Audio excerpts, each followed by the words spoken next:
Ever come across a cheese, coated in beeswax and thought, what's the deal with that? Yeah, it's kind of intriguing, isn't it? Today we are going to dive into this fascinating practice, and to really kind of dig into it, we are going to look at a very specific cheese, the San Pietro in Bio. Excellent example. Really trying to uncover why beeswax, why is it used on cheese, and what advantages does it give? Well, this is way more than just a visual quirk. It's a really old practice. It goes way back.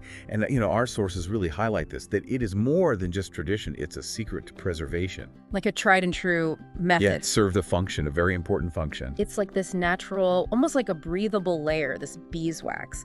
And one thing that it does, and it's so crucial, is it helps the cheese maintain its moisture. Right. It keeps it even. Why is that important? For even ripening. Leads to a really nice creamy texture as it ages. And on top of that beeswax, it acts as a barrier against external elements. So as the cheese matures, the beeswax is there, safeguarding it.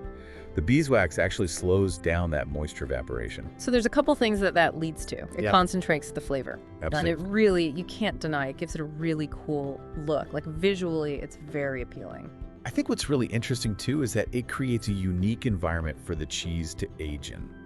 Almost like a microclimate within that golden coating. Controlled humidity, limited airflow.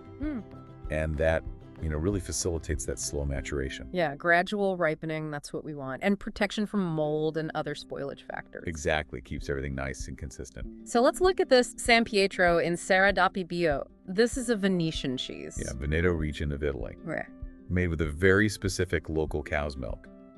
And what's cool is that the beeswax here is not just a covering. It plays an active role in preserving the creaminess and enhancing the aroma. So the beeswax is really part of this cheese's identity and allows it to go through that slow and even ripening process, which is so crucial to its taste. And the outcome is a cheese that has this silky, smooth texture, just a delicate melt-in-your-mouth quality. Delicious. Yeah, a sensory journey, they call it, into the heart of Veneto.